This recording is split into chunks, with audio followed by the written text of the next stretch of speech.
Assalamualaikum warahmatullahi wabarakatuh. Saya Muhammad Rafli Azhar dari Universitas Al-Azhar Indonesia, Ilkom PR 19D. Saya di sini mau menjelaskan apa itu etika dalam public relation. Etika public relation berfokus pada implikasi beretika dari strategi dan taktik yang dijalankan untuk menyelesaikan isu public relation dan masalah komunikasi suatu organisasi. Berbeda dengan CSR yang bergerak atas dasar susunan rangka etis yang dibuat untuk mencapai tujuan perusahaan. CSR bergerak untuk mencapai ekspektasi hukum dan etika. Jadi sebenarnya, bagaimana cara kita mengambil keputusan yang beretika dalam praktek PR? Intuisi lebih sering digunakan dalam hal ini dan harus memberikan alasan masuk akal yang bisa diobservasi. Ada dua tipe masalah yang sering dihadapi dalam etika berbisnis. Yang pertama, dilema akut, di mana Anda benar-benar tidak tahu keputusan seperti apa yang harus Anda ambil. Yang kedua yaitu rasionalisasi akut, di mana Anda tahu hal yang benar untuk dilakukan tetapi tidak dilaksanakan. Dalam PR, strategi pendekatan didasari 4 langkah, yakni penelitian, perencanaan, implementasi, dan evaluasi. Perencanaan menentukan apa yang ingin dicapai, mencari tujuan, dan mencari tahu bagaimana cara mencapainya. Implementasi melaksanakan strategi dan taktik yang sudah ditemukan saat tahap perencanaan. Evaluasi mencari tahu jika rencana yang dibuat telah dijalankan dan memikirkan jika bisa melakukan hal yang lebih baik lagi. Membuat keputusan yang berdasarkan hal etis tidak hanya menekankan bagaimana hasil yang diinginkan, tetapi memikirkan hasil yang paling memungkinkan dari pilihan Anda. Berikut adalah langkah-langkah dalam membuat keputusan berdasarkan hal etis. Pertama, mendefinisikan masalah, mengumpulkan semua informasi yang tersedia yang mana akan menunjukkan bagaimana situasi ke depannya. Kedua, menganalisis nilai. Setelah kita sadar akan fakta-fakta yang terkait situasinya, sekarang saatnya kita memeriksa personal value yang penting terkait situasi. Value adalah segala aspek dalam hidup yang benar atau salah.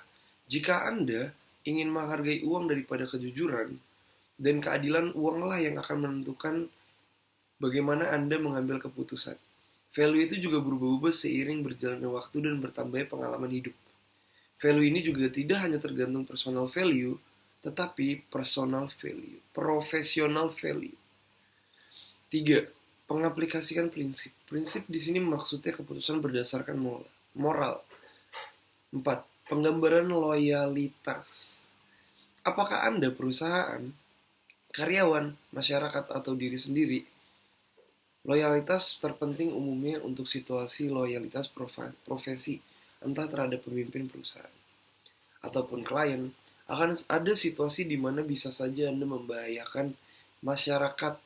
Maka dari itu, seharusnya Anda menempatkan loyalitas sosial di atas loyalitas terhadap atasan. Dalam etika profesi di bidang PR, tidak banyak yang tertulis soal moral melainkan hukum.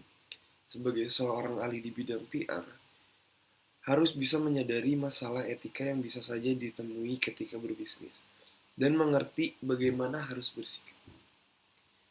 Praktisi public relation harus, pertama, ketaatan, mentaati prinsip-prinsip dalam piagam PBB dan Deklarasi Universal Hak Asasi Manusia. Kedua, integritas, bertindak secara jujur dengan penuh integritas setiap saat untuk meyakinkan dan mempertahankan kepercayaan mereka dengan siapa saja praktisi hubungan. Dialog, berusaha membentuk moral, kultural, dan intelektual untuk melakukan dialog dan mengakui hak semua pihak yang terlibat untuk mengemukakan pendapatnya. Keempat, keterbukaan, berlaku jujur dan terbuka dalam mengungkapkan nama, organisasi, dan kepentingan yang diwakili. Konflik, menghindari konflik kepentingan dan mengungkapkan konflik tersebut kepada pihak-pihak yang terkait jika diperlukan. 6. Kerahasiaan, menjaga kerahasiaan informasi yang diberikan kepada mereka. 7. ketepatan. Melakukan langkah-langkah yang wajar untuk meyakinkan kebenaran dan ketepatan dari semua informasi yang diberikan. 8. Kebohongan. Mengupayakan dengan segala cara untuk tidak menyampaikan berita yang salah atau menyesatkan. Melakukan secara hati-hati untuk menghindari hal tersebut dan memperbaiki secepatnya jika ternyata terdapat kesalahan. 9. Penipuan. Dilarang mendapatkan informasi dengan cara menipu atau tidak jujur. Pengungkapan. Dilarang membentuk atau menggunakan organisasi apapun sebagai suatu wahana terbuka yang sebenarnya mengandung kepentingan tersembunyi. 11. Keuntungan. Dilarang menjual dokumen kepada pihak ketiga, salinan dokumen yang diperoleh dari pejabat publik. 12. Remunerasi.